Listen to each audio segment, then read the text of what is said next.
দর্শক, নির্বাচনের সর্বশেষ খবর জানাতে এই মুহূর্তে আমাদের সঙ্গে যুক্ত হচ্ছেন সহকর্মী ইউসুফ ভূঁইয়া। তিনি আছেন নির্বাচন কমিশন অফিসে। ইউসুফ, আপনার কাছে কি তথ্য রয়েছে সর্বশেষ আমাদের জানাবেন।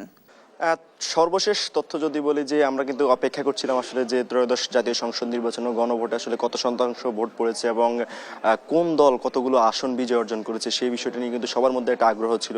সেই জায়গা থেকে নির্বাচন কমিশন কিন্তু কিছুক্ষণ আগেই ব্রিফিং করেছে। সেই ব্রিফিংয়ে স্পষ্টভাবে জানিয়ে দিয়েছে আসলে ত্রয়োদশ জাতীয় সংসদ নির্বাচন ও গণভোটে যে আপাততকালে 297টি আসনের ফলাফল দিয়েছে তারা। যে জায়গা থেকে বলা হচ্ছিল যে 299টি আসনে কিন্তু নির্বাচন হয়েছিল।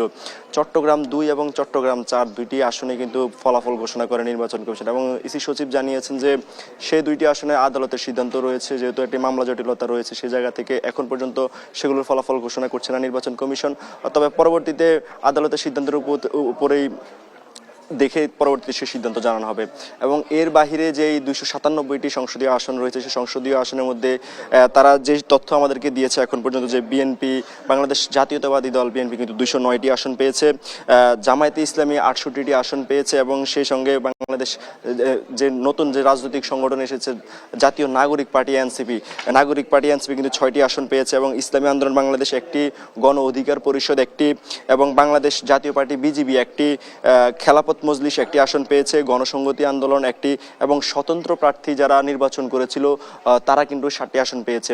তো এই যে টোটাল যে সংখ্যাটি সেই সংখ্যাটি কিন্তু প্রত্যেকটি দল আলাদা আলাদাভাবে কতটি আসনে বিজয় অর্জন করেছে সেটি বলেছে। এবং এর বাহিরেও কিন্তু ইসি সচিব আরও কয়েকটি তথ্য জানিয়েছে যে নির্বাচনে যেহেতু ইতিমধ্যে ফলাফল ঘোষণা হয়ে গেছে, গ্যাজেট আসলে কখন প্রকাশ হবে, সবাই যেহেতু গ্যাজেট অফিসিয়াল একটি তথ্য দরকার, সে জায়গা থেকে আমাদের কাছে যে তথ্য রয়েছে সেই তথ্য অনুযায়ী হয়তো আজকে রাতের মধ্যেই গ্যাজেট হতে পারে। তবে ইসি সচিব জানিয়েছে যত দ্রুত সম্ভব গ্যাজেট দেওয়া যায় সেটি তারা দেখছেন। এবং আরেকটি জিনিস জানিয়ে রাখি যে যারা নির্বাচিত হয়েছে তাদেরকে আসলে কারা শপথ পড়াবেন এই প্রশ্নটির প্রেক্ষিতে ইসি সচিব জানিয়েছেন এই এখতিয়ার আসলে নির্বাচন কমিশন বা ইসি সচিবের নেই।